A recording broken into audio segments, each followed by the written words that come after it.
Welcome back. IGN Live at Gamescom in Germany. Now we're going to take a look at Yoshi's Woolly World. Filippo from Nintendo Europe is still here. This is a new Wii U game, right? And sort of a spiritual successor to Kirby's Epic Yarn. Yes. In that it maintains the same art style. It goes in the same direction of creating a platforming title that is inspired by, the graphical elements are inspired by wool, fabric, and also a new way to play with a very famous, very well-known character. So in Yoshi's Woolly World, for example, instead of eggs, Yoshi lays these yarn balls that you need to use to imprison other enemies, and everything is made of different types of fabric, as you can see. For example, the Shy Guy that you see now is basically a piece of string with a mask on top, so that when Yoshi eats it, you just see a button shaped like a mask just flying away off the screen. Yeah, that's really cool. And always little touches like that from Nintendo.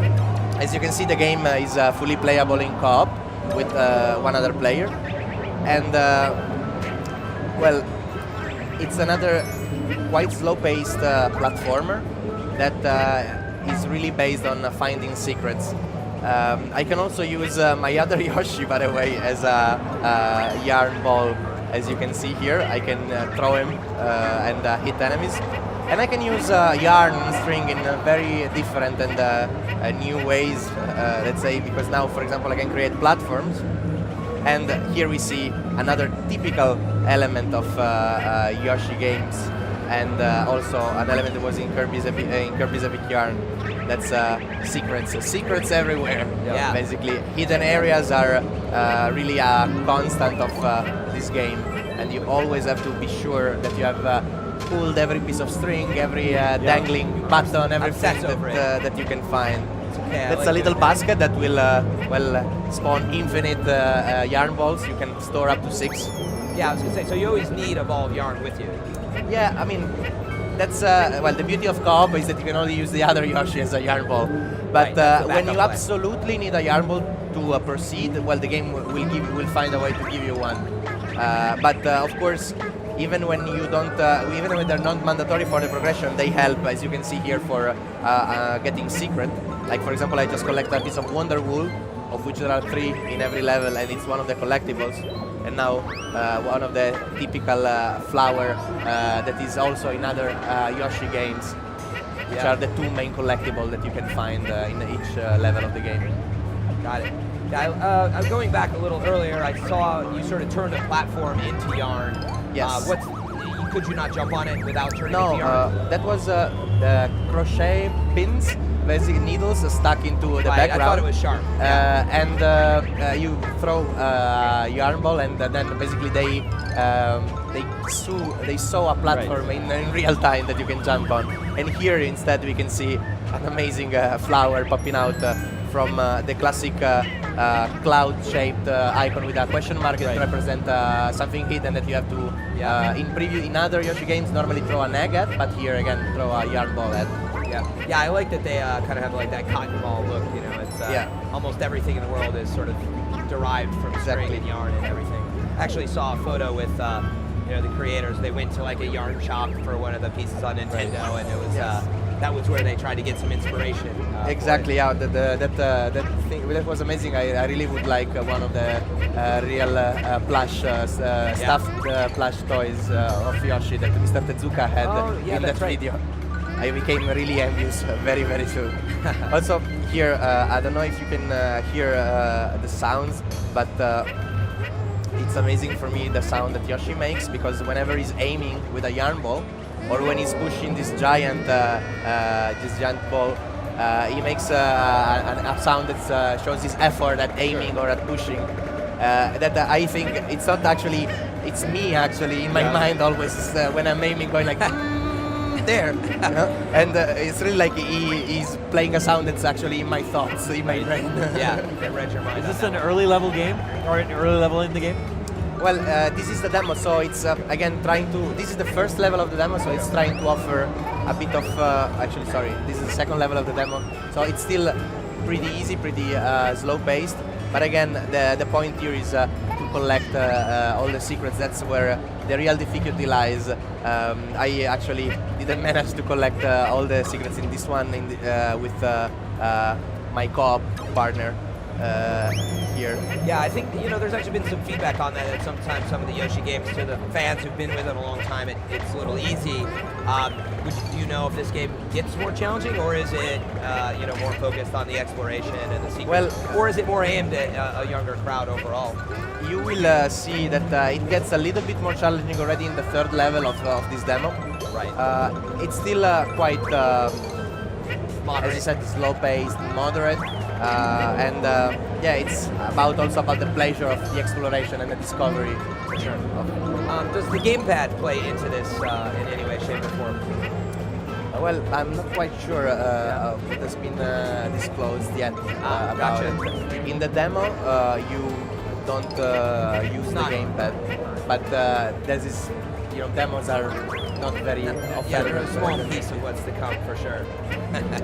Always with the secrets. The game has secrets. Filippo has secrets. Well, I mean, Nintendo. we never want to spoil anything for as much as we can for the fans. For sure. Yeah, we talked about this a little bit. Extremely important. I joked with Filippo we were talking earlier. It was like, well, I know that I'm going to ask something and then it's top secret, but that was the comment that you made, right? Was, well, you like to have a pace. You don't want to give everything away at the beginning. Is that sort of why Nintendo is so secretive? Well, yeah, I mean, we have fans that really want to discover every single bit of these games by themselves. Like here in the show floor, we have fans that in the games that have cutscenes, they skip all the cutscenes. They don't want to see any of that because they say that they want to see them when the game is launched for themselves. I can relate to that. Sometimes there's games that I just don't watch the trailers.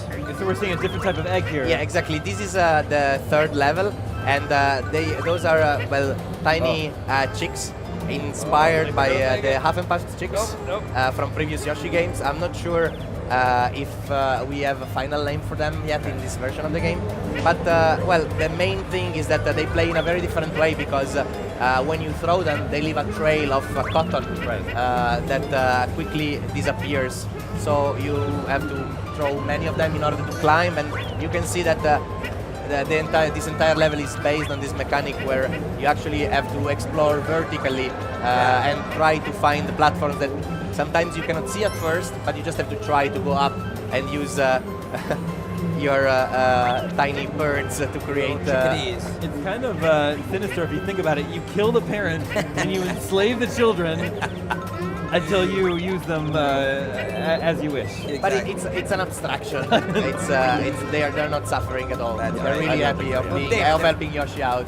They're plush and made of soft things. It can't be sinister at all. They're too cute. Yeah, exactly. Yeah, I would say it's too cute to be sinister, right? I love the style of it, and I'm hoping it gets challenging. Like have you seen the Koopas that are basically a shell that has a lot of string wrapped around it that looks like a Koopa basically. Right. And you can actually use that shell in that level. You can. That's an element that's more typical of previous Yoshi games. You pull the string, the shell stays on the ground, and you can eat it and throw it, just like a shell in other Yoshi games, or it behaves kind of like a shell in a Mario game, for example. Yeah. So what's going to happen here when you pull this down? Yeah. So there are a lot of dangling pieces of strings that I have to pull to discover secrets. In this case, I wouldn't have been able to reach this flower if I didn't use that giant yarn ball. Also, I love the fact that you have to use yarn balls to imprison the piranha plants before you can defeat them. But in this level, you do not have yarn balls because you have the chicks instead, and they do not damage the piranha plants.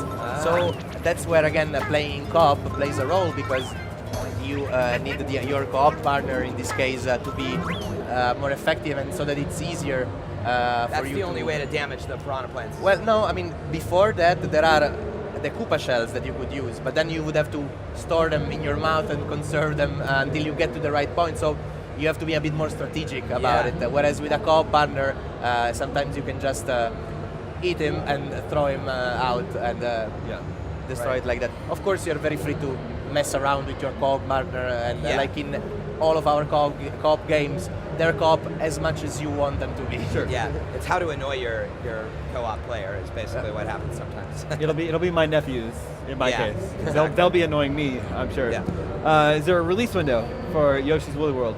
Well, I'm not sure about that at the moment. Is it 2015 Yes, game as well? 2015. Okay. There, I cannot tell you anything that's more precise than that because the team is still busy developing. Right. Yeah, and you're also on Nintendo Europe, so Yeah. it's like release dates sometimes vary, and They're sometimes different, but I mean the release window is often similar. yeah. Lately, rarely different, but in general, for certain games we try to show here, we are showing like sometimes very early ones when our teams are still working on them heavily. Filippo, thank you. The game looks great. Thank you very much. We're going to take a quick break. When we come back, more from IGN Live at Gamescom, presented by Dead Island 2.